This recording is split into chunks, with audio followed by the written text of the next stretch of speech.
Assalamualaikum warahmatullahi wabarakatuh. Halo semuanya, jumpa lagi nih dengan aku Sofia Malinda. Di episode kali ini, aku akan berbicara mengenai keutamaan membaca Al-Quran di bulan Ramadan. Bulan Ramadan merupakan bulan yang penuh berkah, di mana segala amalan perbuatan baik dilipat gandakan pahalanya.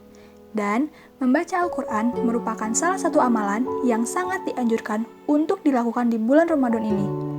Nabi Shallallahu Alaihi Wasallam pun menganjurkan kepada umatnya untuk membaca Al-Quran.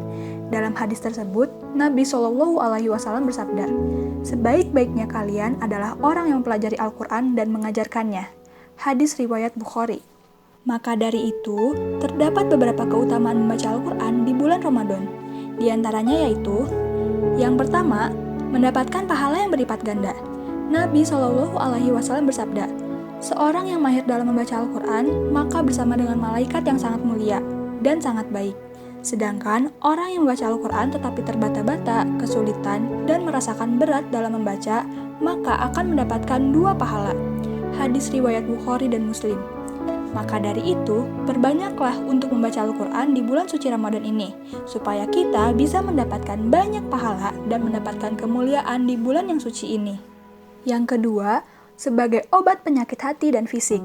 Membaca Al-Quran dapat menjadi obat bagi penyakit hati dan fisik. Cara yang sering dilakukan untuk mengobati diri dengan melakukan ruqyah. Allah Subhanahu wa Ta'ala berfirman, "Dan kami turunkan di dalam Al-Quran suatu yang menjadi obat penyakit manusia dan rahmat bagi orang-orang yang beriman." Quran Surat Al-Isra ayat 82. Yang ketiga, rumah menjadi bercahaya. Dengan rutin membaca Al-Quran di rumah, maka rumah tersebut akan lebih bercahaya. Tak hanya itu, rumah yang senantiasa dibacakan Al-Quran akan terasa lebih tenang dan damai. Rasulullah Shallallahu Alaihi Wasallam bersabda, "Perumpamaan rumah yang disebut nama Allah di dalamnya dan rumah yang tidak disebut nama Allah di dalamnya adalah seperti perumpamaan orang yang hidup dan orang yang mati." Yang keempat, dilindungi dari godaan setan. Dalam sebuah hadis sahih, Rasulullah Shallallahu Alaihi Wasallam bersabda, "Janganlah kamu menjadikan rumahmu seperti kuburan, dengan tidak pernah mengajarkan sholat dan membaca Al-Quran di dalamnya. Sesungguhnya, setan akan lari dari rumah yang dibaca di dalamnya surat Al-Baqarah." Yang terakhir ialah memberikan syafaat di akhirat kelak. Dengan membaca Al-Quran, akan mendatangkan kemuliaan bagi orang yang rutin membaca dan mengamalkannya. Tak hanya di dunia, bahkan di akhirat kelak. Al-Quran dapat menjadi syafaat atau penolong.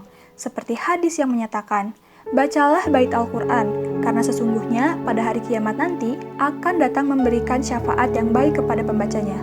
Hadis riwayat Muslim. Maka dari itu, kita sebagai umat muslim diwajibkan untuk membaca Al-Quran. Karena dengan membaca Al-Quran, banyak sekali manfaat yang dapat kita ambil, baik itu manfaat di dunia maupun di akhirat kelak. Di mana dengan membaca Al-Quran, kita dapat dilindungi dari godaan setan sebagai obat penyakit hati, dan masih banyak lagi. Selain itu pula, dengan membaca dan mengamalkan Al-Quran di bulan Ramadan, maka akan mendapatkan pahala serta keberkahan bagi orang-orang yang membacanya dan mengamalkannya. Demikian inilah sedikit penjelasan mengenai keutamaan membaca Al-Quran di bulan Ramadan. Terima kasih telah mendengarkan podcast ini. Semoga podcast ini dapat membantu dan menjadi motivasi bagi kalian semua untuk terus membaca Al-Quran. Sampai jumpa lagi di podcast-podcast selanjutnya. Wassalamualaikum warahmatullahi wabarakatuh.